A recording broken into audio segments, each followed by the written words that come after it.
Hi, I'm Ben. And I'm Ben. And I'm Ernie. And this is Budget Nerds.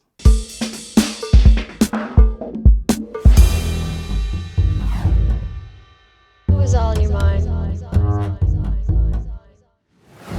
You are not alone. No, you are not. All right. Well, we have my better half Ben. Benny Ben. I've got Ben in the studio today. Welcome, Ben. Benter part. My Benter part. There it is. welcome, Ben M. The Better Ben here on YouTube. And we're really excited to interview you. We've never had you on the show, so I'm so glad to see you here. Yeah, we worked together. You know, when I first came to YNAB, the person who was over me said you might have to come up with a stage name because we already have a Ben on the YouTube channel. And then we didn't get, which I thought was a real disappointment. There was a lot of opportunity there. That's true. What would be your stage name? Like, what would you pick? My stage name? Oh, man. Probably, I studied philosophy. It'd probably be something like some nerdy Augustine Warbucks or something ridiculous. All right, that's what we're going to call you now. So. On that Google search. All right, Augustine Warbucks. So what do you do here on the YouTube channel? Like, tell us about Sketchy Advice. Yeah, so I am a content creator / educator, that weird space that kind of all of us are in here. Yeah. And Sketchy Advice is, despite what it sounds like, not where I just tell you to eat Tide Pods or whatever. It's where we really break down kind of the psychology behind how we interact with money. Usually we're looking into what actual researchers who, do this full time have discovered.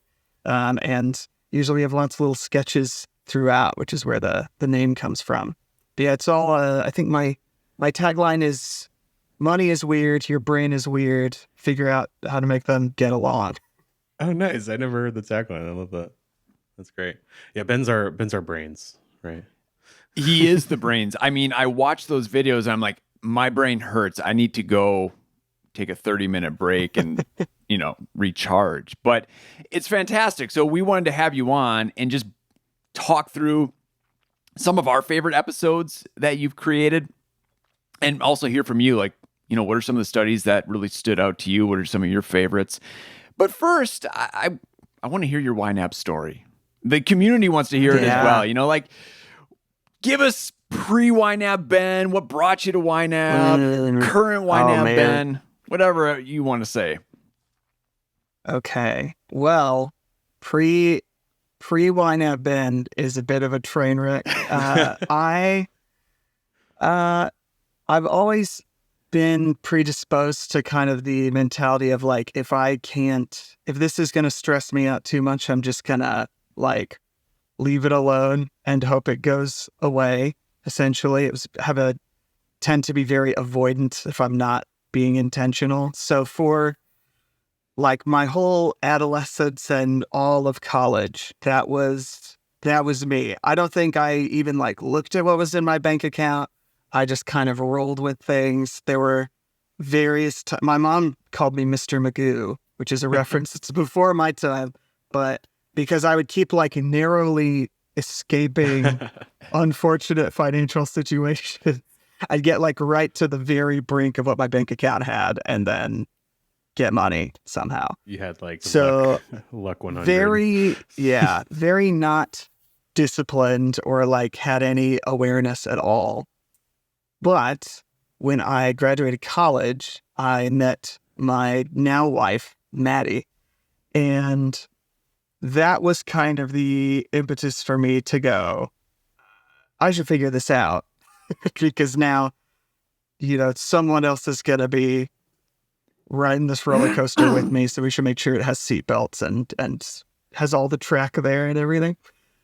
So for us, really, YNAB came, it was introduced to it by my mom and really did not use it very correctly for a good long while. Didn't really totally get the Rule 3 thing. I would kind of money launder within YNAB. I'd be like, well, this pub is probably groceries, right? We'll just put it there because that's where money is. Money laundering. So I spent a love that. while really just kind of, but still, it was like zero based. And that for me was like huge, just to see where money was going Mhm. and to be like, oh, to have the like permission to spend of, oh, we have money here. So that means we can go to a restaurant and it's not like a sin to do that. Because before, in like my pre-YNAB life, all spending was kind of anxious, guilty spending. Nothing felt earned, nothing felt okay to do, because I knew I was supposed to be doing well with money and I should be careful, and I probably didn't have enough to live how I was living, but I didn't know. And so there, even if it was, a $3, hot fudge sundae at McDonald's, it was like, oh no, I'm ruining my life. Right. So then with YNAB, it was like, oh, we can, go on these. We were living in near Seattle at the time, so expensive area. But, we could go on these, not inexpensive date nights and know like, oh, this is okay, right? Like we planned for this. I think, Maddie's wedding ring is the first sinking fund I ever finished. Nice. I started when we were engaged. And then, we paid for our honeymoon and everything, and that was amazing. We spent the whole time being like, is this okay that we're spending this much money? And we kept having to go, yeah, Yes, it is. it's That's okay. So then really, I think the other main thing that happened was we moved back to Kansas, where we're both originally from Seattle. And I was a teacher at the time, and we moved back mostly just to be close to family. We had no job prospects, really. So I was applying for jobs in the summertime, didn't land any of them, so I wound up being a bank teller for that year.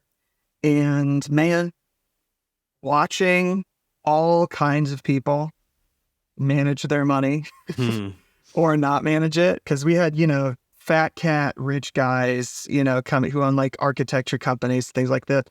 And then like people coming in that had like $5 in their bank account, and or people coming in to get money orders to pay for rent and all this. There's such a diversity. Not to mention, a lot of the job was very boring.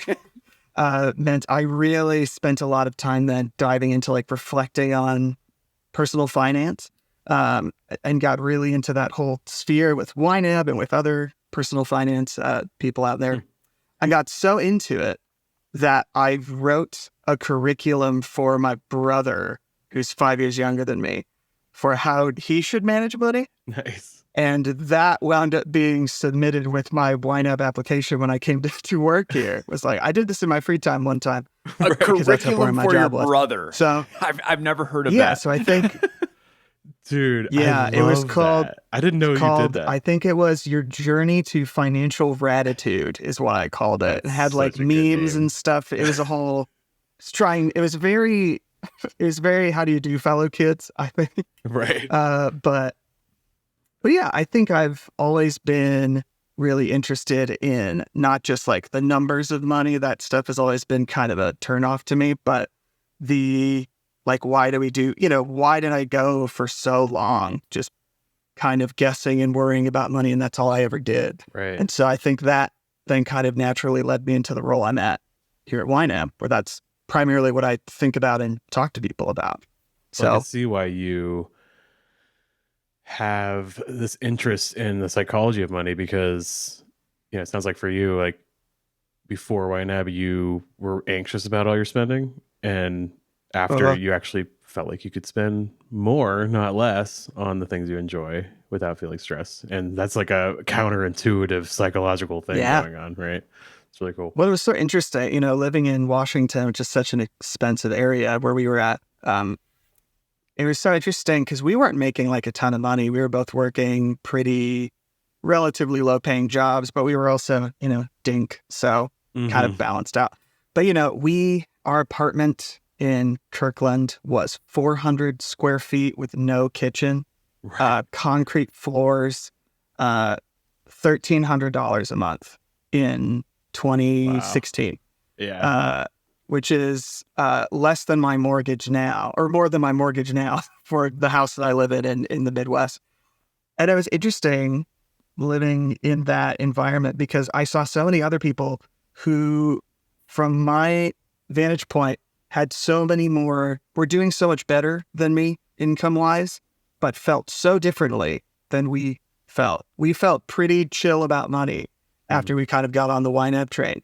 And we just kept seeing all these other people who were our age, had, tech jobs or whatever, living in, comparable situations to us, but just like our vibes were totally different. Like, we didn't even, whenever we talked about money, it was more in like a sense of like, well, what do we want to do? What are the things we want to do next? Whereas other people were constantly talking about like things they had to do. So I think that too. Then moving back to the Midwest and kind of experiencing the same thing where it's like, oh, things are so much cheaper here. Why is everybody still so stressed out? Right.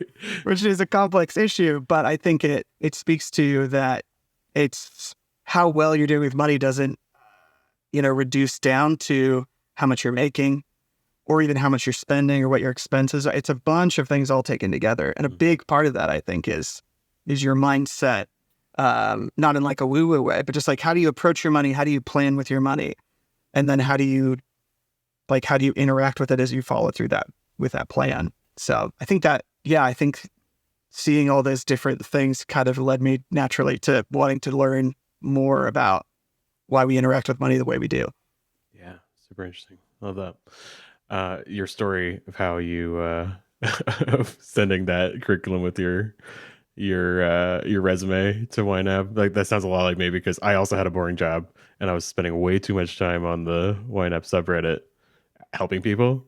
And I saw myself as the guy that like knew the YNAB way. Like people were giving advice and be like, no, that's not what YNAB says. It says in this guide. I was that guy. And so like I felt really pretty confident putting my Reddit username in my cover letter.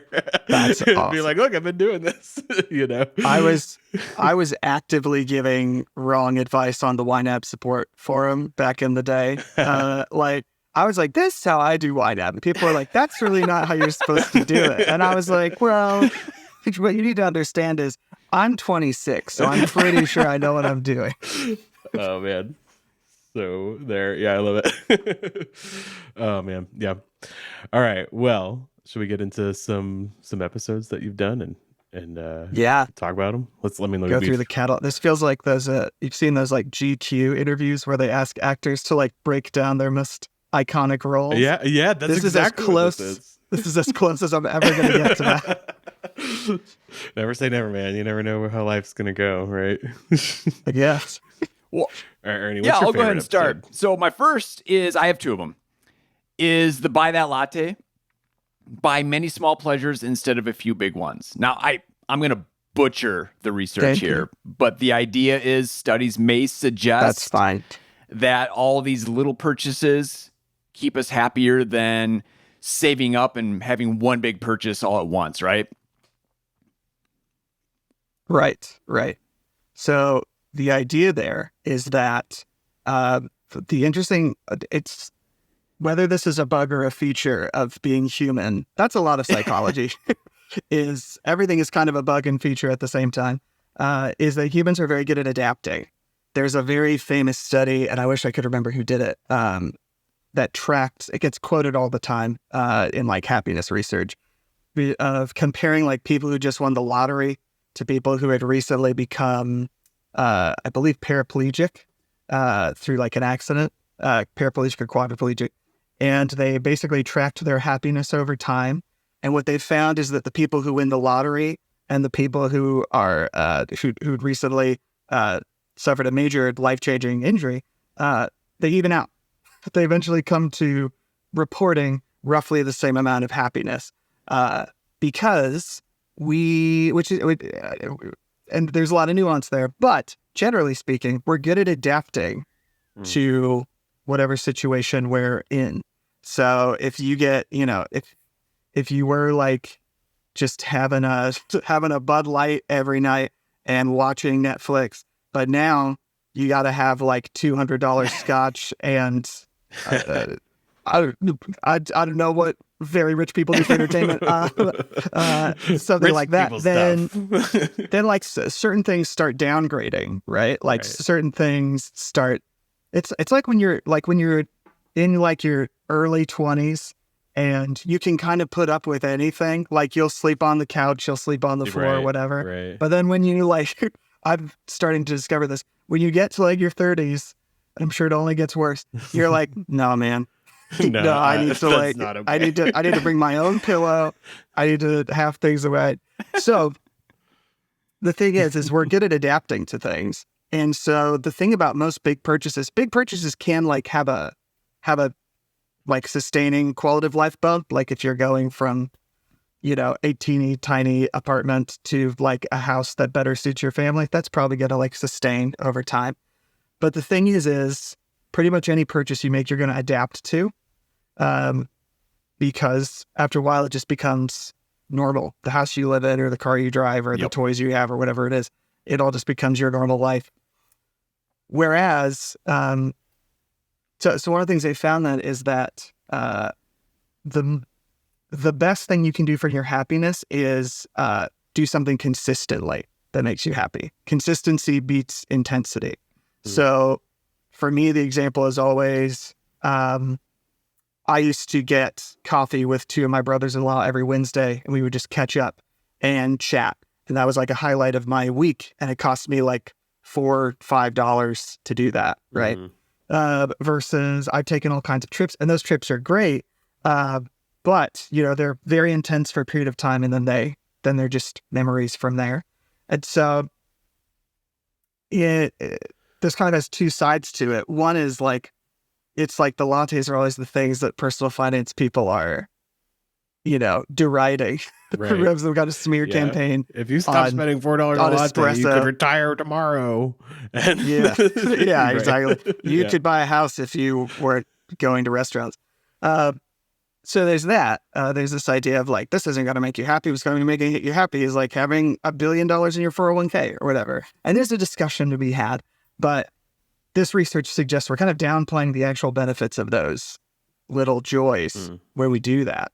That even if you reflect on your own life, probably, especially if you have like kids, a lot of the things that probably you think of when you think of being happy aren't all just these like mountaintop experiences. They're these like little things, right? Or little rituals that you have. So, which I think just makes sense. Like there's a reason we're drawn to these things all the time. I don't think that's just that we're like addictive people. I think it's that they actually bring us joy. And for a lot of people, it's more affordable to go have a happy latte than go do whatever rich people do. I don't know. Yeah, I really wanted to put put this one to test. I mean, I like having the daily rituals and little treats and things like that. But there's this one thing. I get regular massages. So every 3 months. And it's an hour and a half. So it's intense. But I was like, okay. I didn't know you did it. Right. Yeah, regularly, every 3 Ernie. That's months. awesome. I've been doing that for Okay, years. that's good. That's awesome. So it's really intense, but I love it. But I'm like, okay, because I always look forward to it. Like once I get after like 1 That's month, part of the I'm just fun, like, right? okay, Yeah. how much longer until this next massage? I'm like, okay, what if I broke it down and did a half hour every month, like every month of the year? But then it's not as intense. Okay. I mean, it's a lot more consistent. But I don't know, like that intensity, it means a lot. I feel like I've joked with my wife about this because we've talked about massages too, and I feel like, like 30 minutes is like, it's not even enough You're just getting warmed up. to get started. Yeah. Yeah. And that's like my one time to relax every 3 months, it feels like. So But you should try it. I mean, maybe it would make a difference. Because there's a similar thing with like vacation, because one of the implications of this would be maybe do more regular weekend getaways or something than doing like these big things. But at the same time, because brains are weird, a lot of people, especially in America, because our work culture is very intense in America, there are studies that suggest that people don't really start to relax on vacation till like I think it's like day 3. Yeah. So if you're doing a weekend getaway, then, you're missing out on that. So it's that balancing thing, right? Because at the same time, there's also very big things that we like that we think are probably going to ultimately do actually make you happier than just lattes all the time. But I think for me, it's just that the emphasis is there's such a like stoic, like iconoclastic emphasis on like only do the things that sound responsible on a personal finance blog, and have numbers attached to them. And I think a lot of people just need that freedom to do that. But I also just think in general, being more playful about experimenting with your happiness is like so fun. Such a good idea. Just like finding something you do normally and just being like, what if we switch this up? How would that, or what if we added this, or we took, the more you can, I think, look at your own happiness as almost like a game or like an experiment or an art even, that living is some kind of like expression of what makes you happy, then being able to play around with that is great. And we also know from psychology that seems to make time slow down. The more your life is the same thing all the time, the faster time seems to go by. Whereas the more you kind of experiment and try different new things, the slower time seems to pass. Interesting. So that's why this summer has felt like it's gone on forever because my kids are in like a million different camps and every day is different. So it's been crazy. Yeah. Yeah. Well, that's interesting too. Like you talked about how you kind of get a new baseline, like if you increase your lifestyle, it becomes a new baseline and it doesn't provide you as much happiness.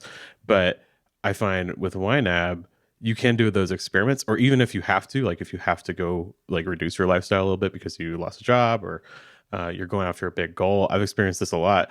I don't think it's as painful to say, to use YNAB and say, okay, I'm going to reduce my lifestyle in these specific ways, like actually have control over it, instead of just being like, oh, I guess I just like generally can't spend money and you're kind of having a pity party about it, Instead, you're like, I'm going to cut these streaming services and I'm going to reduce this.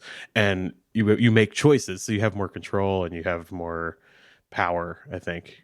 And also, I also love the idea of experimenting. We talked about that a lot. I mean, anytime somebody writes in with a YNAB win, it's like, oh, I tried out this thing. I'm like, yes, or even just like I played with the numbers in my budget and like, and poked around a little bit. Like that is so powerful because again, you're in the driver's seat, you're in control, and it just makes life richer, I think, Well, it allows, you're taking something that so many people only view as like a source of stress, right, and you're turning it into something playful and fun. And that's, and it's, I really like YNAB for that. Like when I have some kind of like, ooh, we should try it. I try to reflect that in YNAB usually because it's such a concrete way to kind of commit to it. It's like, all right, we're going here and or to try it out, like try it on, be like, okay, what if we did this? And that, being able to see those dollars represented feels like it gives it gives you kind of a roadmap to talk about like, well, what would this look like if we did this? What if we focused more on these things and less on these things? And I mean, that's probably one of the greatest gifts that YNAB has given me is some sense of like, like joy and playfulness with money as like a way of like engineering or like messing around with my life rather than money just being like a chore or a problem. Instead it's like this. It's like a fun tool to mess around with. Yeah, love that. Well, should we talk about gift cards, Ernie? Because I think we both put that on as one of our favorite episodes. Yeah, we did. Really? That's interesting. This is the teacher in me. I always like hearing new ways of describing YNAB, and I thought this was just the perfect analogy. Basically, your categories are pre-filled gift cards, but there's a lot more benefits to that. So Yeah, why don't you tell us And a you little set bit? my mind on fire, Ben, when you you way before you made a video about this, you just like posted about it on in our Slack, and I was just like, whoa, yeah, and I wrote a, I actually felt a little bad because it was your idea, and I like took it and like did a. I remember you apologizing to me for this. I did like a live thing on Instagram, and then I like wrote a blog about it. We almost did a budget nerds on it, but we're like, Ben's gonna do a video on it. So but yeah. I just loved this And idea. So yeah, and, talk about man, and that video didn't do very well. I think I titled it "Weird in the Algorithm." Punish me for it. I want to revisit. Well, I want to it's give my it another favorite, sway. even though it didn't Well, get the good. views. So yeah, The I love super it too. fans. And we'll link to it here. So those that didn't check it out can check it out go right watch now. it now. It's a cult classic. It's not, Yeah, well, for me,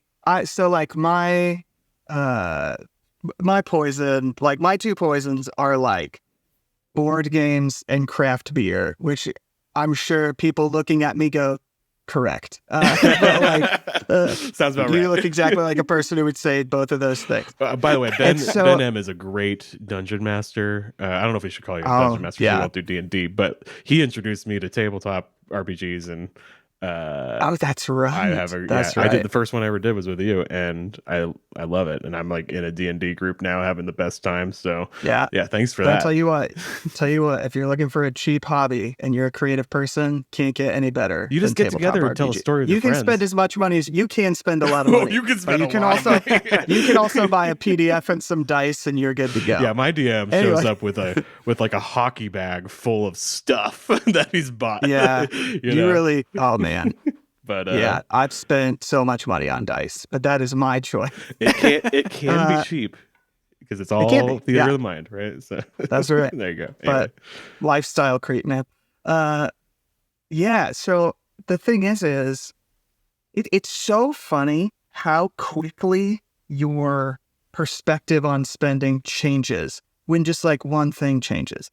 So, like in theory, this Drew Gooden, way back in the day, YouTuber who a lot of people think I look like. If you look him up, you'll see what they're talking about. He made a video this actually is what inspired me to talk about this. He made a video a long time ago talking about what a bad gift cards are, because the premise of the sketch is like his dad gives him a Chili's gift card, and he's like, "Oh, so you're giving me $20?" He's like, "Yes, but it's $20 you can only spend at Chili's."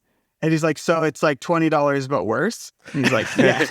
Yeah, it's And a it's currency like, that's like not as good as dollars. That's what Exactly. it is. Right? Yeah, it's basically like it's like getting a currency from another country. Right. Basically. And the country is Chili's. And the country's yeah. Not to be confused with the other country. Yeah, not Chile, Chili's. Not the real Chile, yeah. That's it's so interesting to me though that like what a gift card gives you. The reason it's like such a popular gift, besides the fact that it's the like I don't know what to give you, so I'm going to let you decide gift. Right. Is that it's all just permission. You're literally just giving someone the gift of permission to spend a bunch of money on board games or Chili's or whatever, and if you're really into a hobby and you like spend a good amount of money on it, sometimes you can be like, I feel, weird or embarrassed, or like maybe I'm being too overindulgent. Mm-hmm. But then as soon as you get a gift card, you're like, okay, I'm like, for me, it's like, I'm going to the store now. Like, let's go. Right. And all it is, like economists have talked about for a long time, in theory, you should just think of that as $50 you now have. You should think of it like paycheck money, essentially. So that, next time you go to the store, you're spending less of your actual cash but we don't think of it that way. We think of it as now this is like special money that I get to spend. And I think that is like the magic of YNAB once it like clicks, is that sense of you can give yourself that permission with the money you make normally, because all the gift cards have is they have a limit and they have a specific intention. Right. And that's it.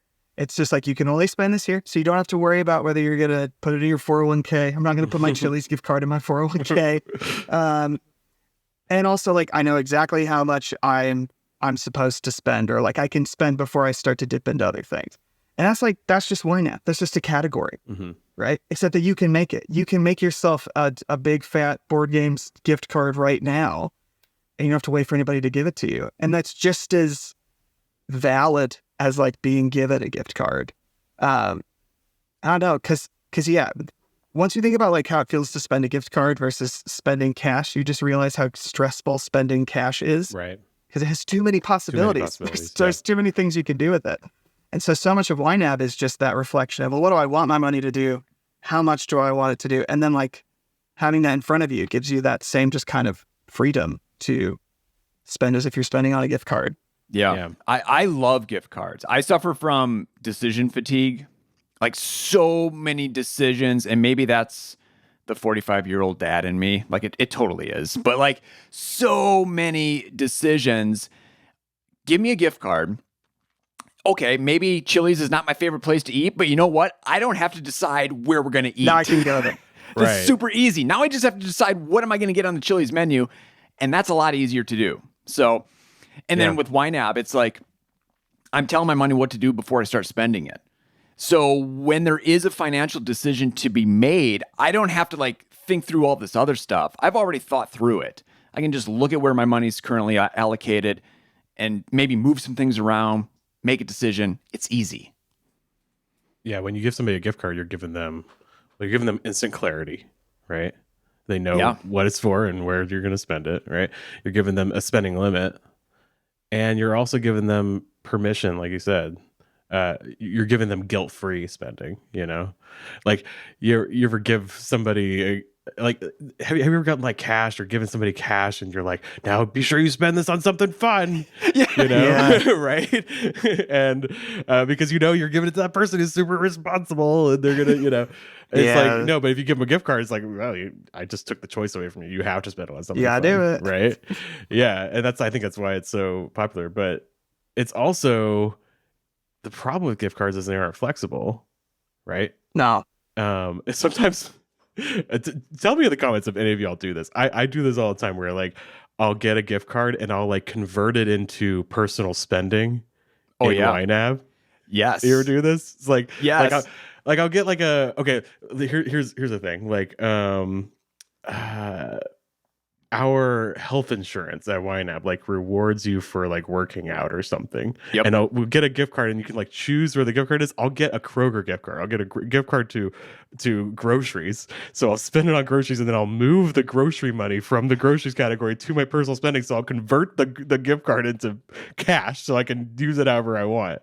Okay. So I do that. So I do all this like shenanigans to make a gift card flexible. Because that's a downfall of gift cards is they aren't flexible. They have to be spent on one thing, right? But YNAB is. So it's like a better gift card too, right? Yeah. That's the whole. It's the ultimate gift card you could give someone is to give them a YNAB subscription. There you go. And you can gift YNAB right now. Go to ynab.com/gift or it's something. It's like giving 37 gift cards. You don't need to know what they like. That's their job.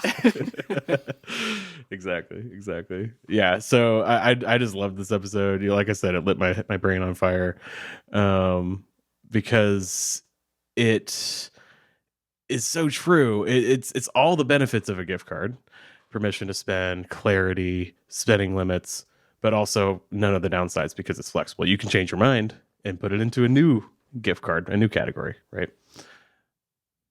So it's pretty cool. Loved that episode. That was really fun. All right, Ben B. What other episode did you really like? Yeah, let me see. Okay.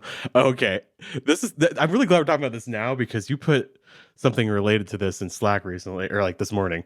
Can YNAB keep your house clean? So let's talk about that. And then I want to talk about the idea you had in Slack too, even though it's a little bit we're not promising any features are going to happen. Okay. No, but you can do it yourself. I'm contemplating doing this myself. Yeah. But let's talk about what. So tell us about the episode. Can YNAB keep your house clean? So this is 100% jacked from some good friends of ours. Shout out Andrew and Rose, who use YNAB, and they have this system for keeping their house clean, where essentially they have a bunch of tasks that they know they need to get done, and they assign a dollar value to those tasks. So like mowing the lawn might be $3 and taking out the trash might be $1 or whatever.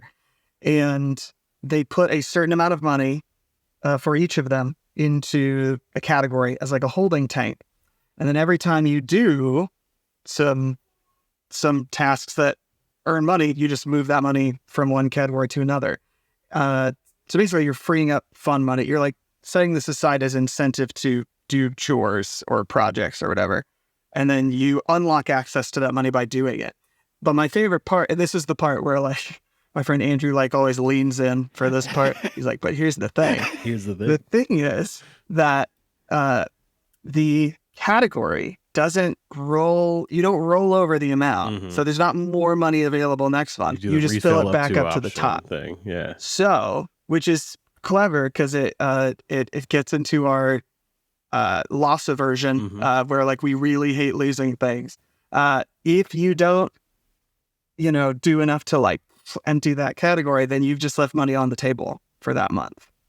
So he and his wife always talk about how the end of the month just becomes this like spree of like everything getting cleaned and organized so they can just like scrape every last dollar out. I love it. And that's again, that's just like another great example of like being playful and being experimental and finding ways to make money work for you in a way that, makes your life better. Yeah. I mean, what I love about it is it's like recognizing your own psychology. It's like recognizing, okay, I have a human brain, but I also have a monkey brain, and the monkey brain likes rewards. So I'm going to reward the monkey brain. Right. And it's fun. It's experimental. It's playful. Like you said, I think that's the theme of the episode. Right. And you could apply this to anything. I mean, like they applied it to keeping their house clean, but you could apply it to working out. Like every time you go to the gym, move $1 from that category to your personal spending or however much you want. And it adds up, or I mean, anything, any behavior that you want to reinforce, you can just reward yourself that way. Right.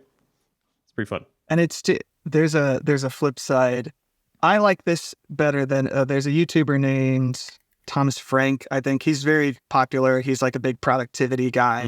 Mm-hmm. He talked about his routine for always getting up early, making sure he gets up early I think it's something to the effect of, and I don't know if he still does this. I'd be surprised if he does. He has this app set up where if he doesn't wake up, it's basically set to like auto send out a tweet that's like first 5 people to respond to this tweet get $10 from me. And if he doesn't wake up and delete that tweet, then he has to follow through on it. And I was like, well, that works, but why does it have to be a punishment? Well, I mean, you said before, too, that is loss aversion. Like, loss aversion. Yeah, it's almost more powerful than getting a reward is avoiding a loss, right? So yeah, there's something. And I've heard to some that. people doing something similar, but making sure the money is going to like a charity or something like that, as like a hopefully on top of other charitable giving they're doing. But. Right. Yeah. They're like, oh no, I don't want to save children. I'm going to get up early. Right. Things get weird when you do this. I mean, it's true because brains are weird. Yeah, man. Brains are weird. Yes. Like you're leading it's kind of funny because it's like you're leading yourself along, almost like you're parenting yourself in a weird way, Yeah. But and I think it's true. I actually think that's such an important analogy. There's Elizabeth Phillips is a YouTuber who also talks a lot about productivity. Mm-hmm. And she talks about how with getting things done, some of the productivity stuff that's out there prompts you to kind of you have to have this like strict parental relationship with yourself. Right. And I think that like a lot of people have that same mindset with money. And I think true. And there's, we're not going to get into parenting philosophy here because no thanks. But like, I think there's a question of if you're trying to like nurture somebody into becoming a better person and into becoming, living a more joyful life, is the best way to do that primarily going to be like the stick mm-hmm. or is it going to be like the carrot, so to speak? Is it going to be like little rewards and kind of figuring out how you work and giving yourself second chances? And yeah, occasionally you gotta, lay down some hard boundaries. But I think that's maybe just a reflective question of like, if you are parenting yourself with money, what kind of parent are you being? And is that the kind of parent that you would want to be? Is that the kind of parent that you are for your kids or would want to be for kids or whatever? It's an interesting, I think that's a helpful reflection. Yeah. Yeah. It's nice because it's a playful thing. Like you said, instead of I think so many of us have this mental monologue that's very cruel to ourselves. Right. And so instead of using that as a way of being like, oh man, my house is a mess and I'm a worse person and blah, blah, blah. That's not effective. But saying like, well, my house is a mess, but I could have a little money if I clean it up. It's like, it's just nicer and softer, so that's good.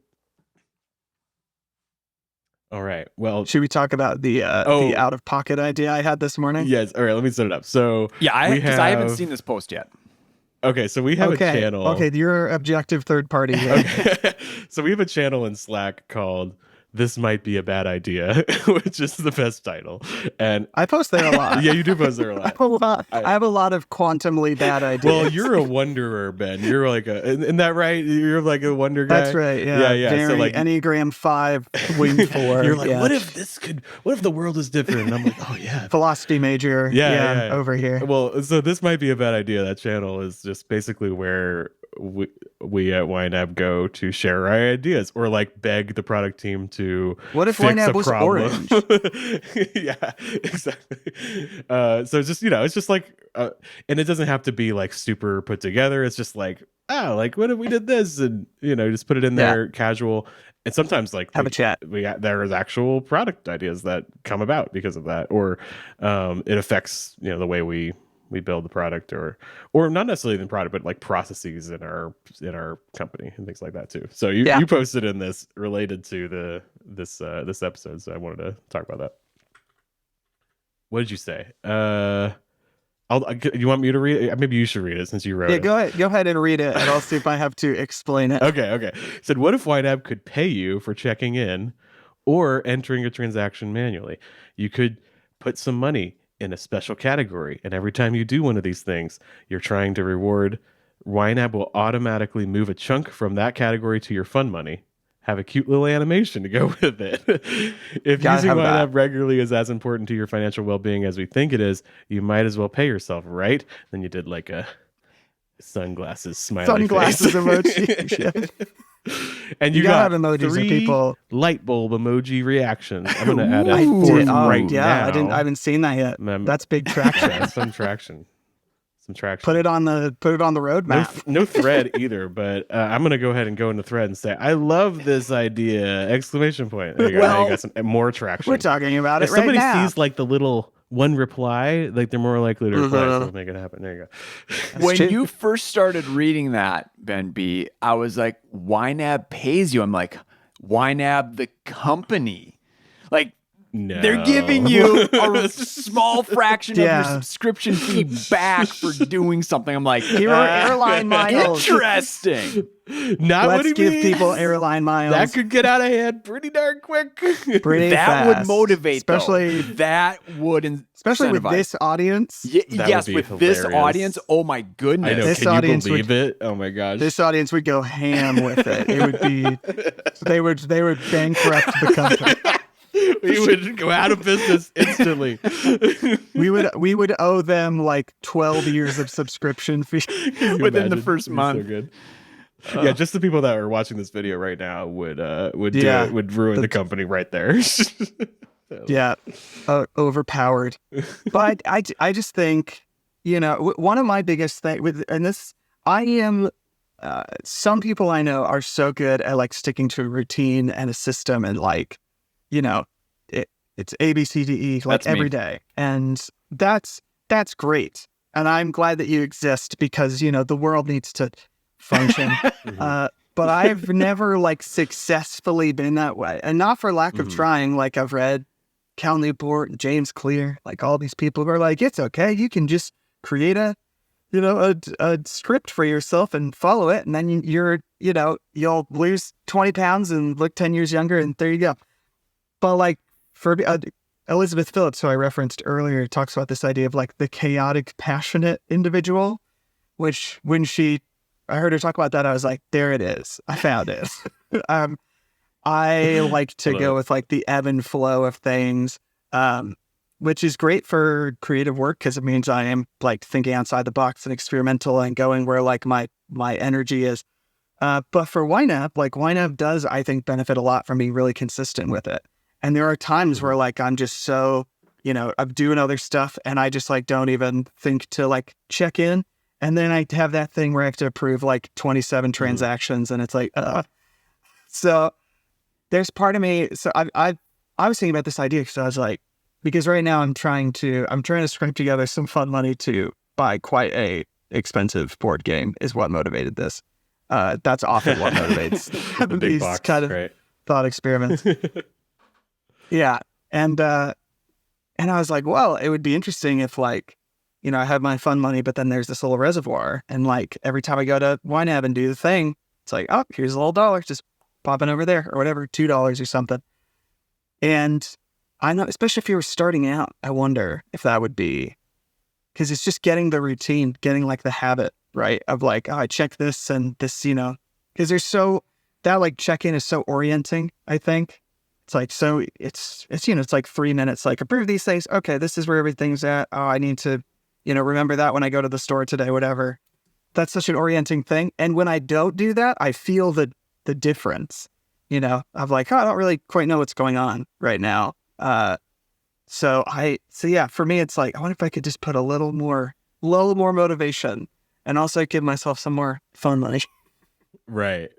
Yeah. And just kind of automate it. So, because that's the thing too, is like, if you do this process that you're talking about in the video where you move money to reward little behaviors, it's, you still have to do the thing. So it's like kind of another system that you have to keep up with, but if YNAB could like automate it, man, that'd be pretty cool.